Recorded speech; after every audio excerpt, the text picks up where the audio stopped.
अगर आप भी पैरालिसिस पेशेंट में वापस आवाज़ लेकर आना चाहते हो तो ये वीडियो आपके बहुत काम की है। आज इस वीडियो में मैं आपको बताऊंगा कि किन पेशेंट में हमें आवाज़ वापस आते हुए देखने को मिलती है और किन पेशेंट में ब्रेन स्ट्रोक के पेशेंट में आवाज़ वापस नहीं आती। नमस्कार, मेरा नाम है डॉक्टर पुरु धवन और आज हम बात करने वाले हैं कि पैरालिसिस पेशेंट जिनकी आवाज़ आ चुकी है उनमें आवाज़ वापस कैसे लेकर आई जाए और जिनकी आवाज़ साफ़ नहीं उसे साफ़ कैसे किया जाए। तो जब हम बात करते हैं कि पैरालिसिस अटैक की, तो हमें लगता है कि इसमें तो हाथ गया, पैर गया, हाथ काम नहीं कर रहा, पैर काम नहीं कर रहा। बट हाथ पैर में कोई दिक्कत कभी आती ही नहीं। ना हड्डी टूटी होती है, ना मांस फटा होता है। ब्रेन के अंदर वो जगह जो हमारी मांसपेशियों को कंट्रोल करता है, हाथ को चलाता है, पैर को चलाता है, आवाज़ देता है, वो सेंटर डैमेज हो जाता है क्योंकि वहाँ पे कभी क्लॉट आ गया, ब्लड का कोई क्लॉट आ गया जिसने ब्लड सप्लाई को रोक दिया या फिर नस फट गई, ब्लीडिंग हो गई अंदर, वो एरिया डैमेज हो गया, तो ब्रेन का कंट्रोल मसल से चला जाता है। अब मेरा ब्रेन का कंट्रोल मेरे हाथ से चला जाएगा तो हाथ क्या होगा, ऐसे लटका ही रह जाएगा ना। टांग से चलाऊंगा तो टांग उठेगी ही नहीं। आवाज़ वाले सेंटर में गया तो मेरे से बोला नहीं जाएगा क्योंकि मेरी टंग मूवमेंट नहीं होगी। तो जब हम बात करते हैं आवाज़ की, तो दो टाइप के पेशेंट होते हैं, ठीक है। मैं उनकी आवाज़ें निकाल के भी दिखाऊंगा कि किस तरह से वो आवाज़ें निकालते हैं। एक पेशेंट है जो कुछ बोल पा रहा है, जैसे राम, मतलब राम बोल रहा है बट वो लंबा बोल रहा है। खाना, लंबा बोला ना, बोला खाना बट बहुत ताकत लगा के लंबा लंबा बोल रहा है, ये आवाज़ वापस आ जाएगी। अगर कुछ पेशेंट ऐसे होते हैं जो गुस्से में ना सारी गालियाँ बोल लेते हैं, वैसे बात नहीं करेंगे, करेंगे, पर गुस्सा तो सारी गालियाँ आ जाएंगी यार, ऐसे पेशेंट की आवाज़ वापस आ जाती है। जिन पेशेंट के अंदर कोई एक शब्द भी वो साफ नहीं बोल पाते, जैसे अगर वो हम कहीं बोले ऐसे करेंगे, न न न ना तो बोल ही नहीं पाते, म ही अटके रह जाते हैं। अगर ऐसी आवाज़ें आ रही हैं जहाँ पे मात्राएं हैं, सिर्फ अक्षर नहीं है, ऐसी आवाज़ जो सिर्फ मात्रा की है, अक्षर की नहीं है। हिंदी की वर्णमाला याद है ना, बस उसको याद रखो। मात्रा की आवाज़ आ रही है, अक्षर की आवाज़ नहीं आ रही, उनमें आवाज़ लाना मुश्किल होता है। अब हमने ये फ़र्क देख लिया कि किन पेशेंट में आवाज़ आ सकती है, किन में नहीं आ सकती। अब अगला सवाल पेशेंट पता क्या करता है, कितने टाइम में आएगी डॉक्टर साहब? आपकी आवाज़ पहले महीने में साफ़ होनी शुरू हो जाती है। अगर दवाई आपके शरीर को लग रही है, पहले महीने में आपकी आवाज़ बदलनी शुरू हो जाएगी कि जो शब्द आपके लिए बोलना पहले मुश्किल था, नामुमकिन था, वो बोलने लगोगे। शब्दों में छोटे होने शुरू हो जाएंगे, जैसे मैं बोलता हूँ वैसे आपके बोलना शुरू हो जाओगे। कई जगह लड़खड़ा जाओगे, कहीं पे पॉज बड़ा होगा, बट हाँ, आपको वो सुधार आवाज़ में देखने को मिलना शुरू हो जाता है पहले दूसरे महीने से ही। बहुत ज़्यादा इंतज़ार नहीं करना है। अगर आवाज़ ठीक होनी है तो पहले दूसरे महीने में आराम दिखा देगी। अगर उसे ठीक नहीं होना, आप पूरी ज़िंदगी लग रहे हो, वापस नहीं आती। क्योंकि ब्रेन के अंदर जो हमारा आवाज़ का सेंटर है वो बहुत छोटा होता है। अगर वो डैमेज हो गया है, पूरी तरह से डैमेज हो गया है, देयर इज़ नो चांस कि वो वापस आएगी। अगर उसमें पार्शियल डैमेज है या फिर उसमें स्वेलिंग है या फिर उसके आसपास डैमेज हुआ है, उसको पूरा डैमेज नहीं हुआ है, आवाज़ 100% वापस आएगी। तो डिपेंड करता है कि ब्रेन के अंदर डैमेज कैसे, कितनी हद तक, कहाँ पर हुआ है। अब डॉक्टर साहब के पास रिपोर्ट लेकर आते हैं कि डॉक्टर साहब ये देखो, इसको देख के बताओ कि मेरी आवाज़ वापस आएगी नहीं आएगी। नहीं पता लग सकता, ट्राई भी मत करो। हमें रिपोर्ट में कुछ और दिखता है और पेशेंट के अंदर हमें सिम्टम अलग देखने को मिलते हैं। एक छोटा सा क्लॉट हमें देखने को मिलता है जहाँ पेशेंट के दोनों हाथ दोनों पैर काम करना बंद कर चुके हैं, छोटू सा। और ऐसे केसेस में भी देखने को मिलते हैं जहाँ पे पूरा का पूरा ब्रेन डैमेज हो चुका है, क्लॉटिंग हो चुकी है, पेशेंट आराम से बैठा है, डॉक्टर साहब कुछ नहीं, बस थोड़ी सी कमजोरी महसूस हो रही है। ऐसे पेशेंट देखने को मिलते हैं। तो जो हम MRI CT स्कैन करवाते हैं, सिर्फ उनको देख के ये आइडिया लगाना कि पेशेंट को कहाँ कहाँ क्या क्या डैमेज होगा, बड़ा मुश्किल काम होता है। रिपोर्ट बता रही है कि इस पेशेंट का हाथ नहीं चलना चाहिए, पैर नहीं चलना चाहिए, पेशेंट ओके होता है। और जहाँ लगता है कि ओके छोटे छोटे डैमेजेस हैं, बड़ा कुछ नहीं है, वहाँ पे पेशेंट से उठा बैठा नहीं जा रहा होता। तो रिपोर्ट में हमें ये कैलकुलेट करना कि आवाज़ आएगी नहीं आएगी इज़ इम्पॉसिबल। पेशेंट को देख के हमें ज़रूर आइडिया लग जाता है कि पेशेंट की आवाज़ वापस लाई जा सकती है या नहीं लाई जा सकती। तो ज़रूरी ये है कि हम पेशेंट को इवैल्यूएट करें, रिपोर्ट के साथ साथ पेशेंट की सिम्टम की, पेशेंट की बॉडी के साथ उसको हम इवैल्यूएट करें। पेशेंट की अगर हमें आवाज़ आ रही होती है, लग रहा है कि आएगी, तो हम ऑन द फेस बोलते हैं आएगी। और अगर हमें लगता है कि पेशेंट की आवाज़ वापस नहीं आएगी तो पेशेंट के घर वालों को हम समझा देते हैं कि चांसेस कम है, आप करके देख लो, अगर रिजल्ट मिलते हैं तो हम उसे कंटिन्यू कर पाएंगे। और अगर 3 महीने में किसी पेशेंट को आराम नहीं आता, ये थोड़ा आवाज़ छोड़ो, किसी चीज़ में हाथ पैर में आराम नहीं आता, वैसे ही हम ट्रीटमेंट अपनी तरफ से बंद कर देते हैं। तो यहाँ पे पेशेंट बिल्कुल इस मामले में तो सेफ है कि हाँ पेशेंट को नुकसान पहुँचाया जाएगा। पेशेंट की वापस आवाज़ आना हमारे लिए अच्छी बात होती है। क्यों? पेशेंट अगर बोलना शुरू कर देता है तो अपना खाना, उठना, बैठना, चलना, आपसे कम्युनिकेशन बहुत अच्छी हो जाती है और पेशेंट के घर वालों की 50% दिक्कत वहीं पे ख़त्म हो जाती है, क्योंकि पेशेंट कम्युनिकेट कर पा रहा है। अब पेशेंट चल भी नहीं पा रहा, मोशन आ रही वो भी नहीं बता पा रहा, यूरिन आ रहा है वो भी नहीं बता पा रहा, अब वो काम खराब हो जाता है। तो पेशेंट का बोलना इज़ मस्ट, किसी तरह से उसका कम्युनिकेशन सेटअप करना इज़ मस्ट। तो मैं उम्मीद करता हूँ इस वीडियो में आप समझ गए होंगे कि किन पेशेंट में आवाज़ आती है, किन में नहीं आती। अब मैं चाहता हूँ कि कुछ आप पैरालिसिस पेशेंट से मिलो और उनमें आराम को खुद जज करो। नमस्कार जी, कैसे हैं? बढ़िया बढ़िया बोलिए। बढ़िया। अच्छा, बढ़िया अभी कैसी कंडीशन है आपकी, कुछ बताओ। सर, मुझे 2 साल पहले पैरालिसिस आया था। हम्म 2 साल तो नहीं हुआ, पर शायद अभी 4 महीने बाकी है 2 साल होने में।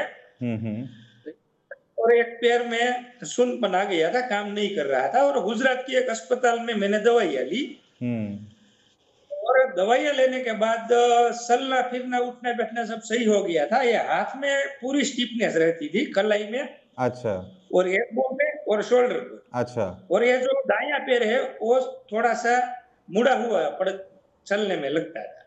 अच्छा बाद में मैंने आपकी हॉस्पिटल से दवाइयाँ लेने चालू कर दिया, 5 महीने से ले रहा हूँ। हम्म 80% सुधार आ गया है सर। अच्छा टाइम टू टाइम वो मैडम भी फॉलोअप ले रहे हैं। अभी ये जो हाथ का पंजा है ना सर, हाँ मैं किसी से सुने से महसूस नहीं होता, ऐसे बोतल पकड़ी है तो सेंसेशन अभी नहीं आया है। अच्छा, मूवमेंट पूरी है, स्टिफनेस और खत्म हो गई है। क्या स्टिफनेस खत्म हो गई है। स्टिफनेस है या थोड़ी सी है, या पीछे के साइड में स्टिफनेस लगती है अभी। अच्छा, ऐसे घुमाता हूँ तो कभी कट कट की आवाज आती है। कट की आवाज आ रही है अभी। पैर पैर में क्या हाल है? पैर अभी ठीक चल रहा है? अब अब पैर थोड़ा सा कहने को से मुड़ा हुआ रहता है, बाकी सही चल रहा है। तो ये आपको लकवा हुआ कब था? मुझे लकवा हुआ उसका 2 साल होने को आया, उसमें 4 महीने बाकी है।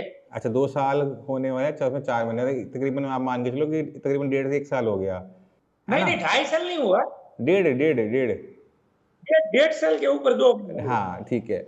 तो ये जब हुआ था तब क्या कंडीशन थी? तब तो मैं जब यहाँ अस्पताल में दाखिल था ना, हाँ तब हाथ पैर काम ही नहीं करता था।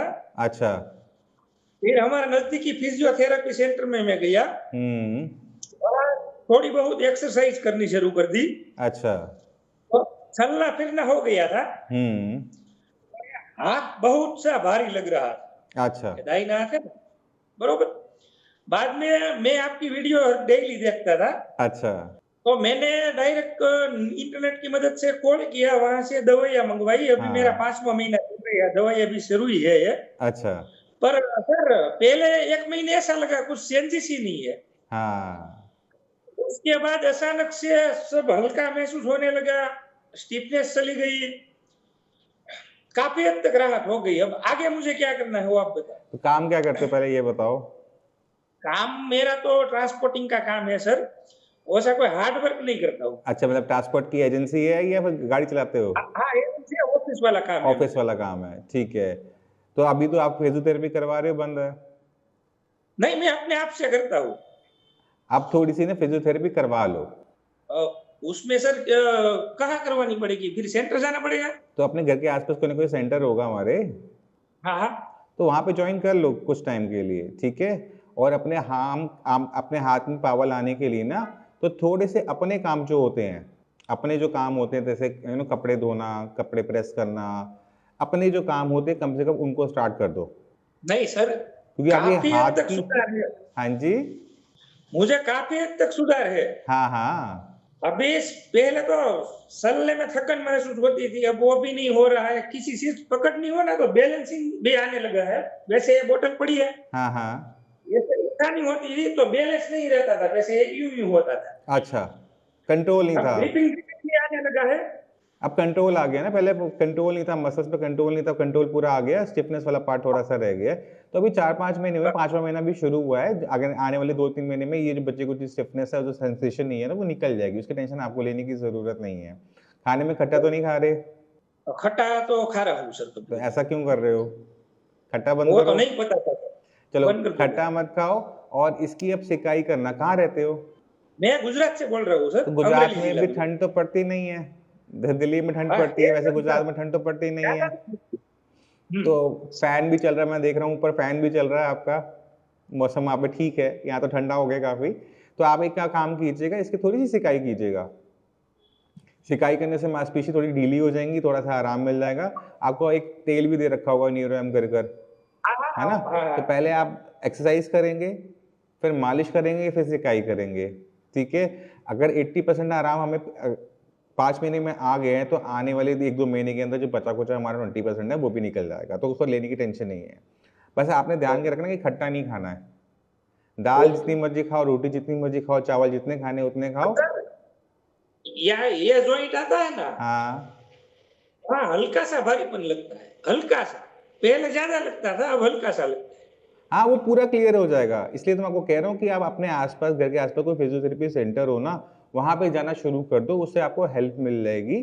क्योंकि अब क्या है ना, ये काफी हद तक निकल चुका है, जो आखिर का जो भारीपन है ना, उस निकलने में टाइम नहीं लगना चाहिए। बस आपको थोड़ी सी सपोर्ट की जरूरत है। अब आप गुजरात रहते हो, हम दिल्ली हैं, हम आपको एक्सरसाइज जो बता रहे हैं आप वो कर रहे हो, अपने आप कर रहे हो, और अपने आप करते करते आपका 5 महीने में इतनी इंप्रूवमेंट हो गई है। तो बचा कुछ में अगर हमने थोड़ी बहुत हेल्प ले ली, महीने 2 महीने किसी फिजियोथेरेपिस्ट की हेल्प ले ली, कोई दिक्कत नहीं है। मेरा क्या है, मैं जहाँ जिस जगह पे रहता हूँ ना, हाँ वो अमरेली जिला में पड़ती है। हमारे आसपास फिजियोथेरेपी नहीं है। जब मुझे स्ट्रोक आया ना, हाँ। तो मैं सूरत चला गया था 2 महीने। अच्छा, तो फिर एक काम करो, छोटा सा कौन सी एक्सरसाइज करते हो जरा मुझे करके दिखाओ। जो सर, मैं एक ये स्ट्रेचिंग वाली करता हूँ, अच्छा, और एक वो बॉल बॉल वाली करता हूँ, और और एक वो पंच आता है, अच्छा, ये करता हूँ, और हाथ को ऐसे ऐसे रोटेट करता हूँ। ठीक है। बरोबर है। हम्म। और बोतल को पकड़ के छोड़ना, किसी चीज को पकड़ के छोड़ना, ये सब करता हूँ। दिन में कितनी बार कर रहे हो एक्सरसाइज? तो सारी कर रहे हो आप बताई हुई। वो दिन में मैं फ्री बैठा हूँ तब करता ही रहता हूँ, थोड़ी अच्छा, थोड़ी। तभी इंप्रूवमेंट फास्ट हुई है, क्योंकि आप एक्सरसाइज को छोड़ा नहीं है आपने। फिजियोथेरेपी नहीं हाँ, करवाई, बट एक्सरसाइज करते रहे किसी न किसी फॉर्म में, जब टाइम मिला तो आपने किया, तभी आपको इतना रिजल्ट है। क्योंकि पैरालिसिस का पेशेंट अगर बैठ जाए, एक्सरसाइज ना करे, तो इंप्रूवमेंट लाना मुश्किल हो ही जाता है। तो बहुत अच्छी बात है एक्सरसाइज। अगर हमारे पास फिजियोथेरेपी सेंटर आसपास नहीं है, एक्सरसाइज जो आपको बता रखी है आप वो कर ही रहे हो, तो होपफुली जो है वो 2-3 महीने में ये जो बचा कुचा भी है वो निकल जाएगा। बाकी एक और बार क्या, आपकी मेडिसिन में एक बार थोड़ा सा सेंसेशन नहीं है इसी आ जाएगी, पहले किसी से आ गई होगी ना।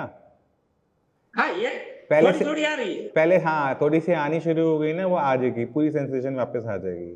ठीक है।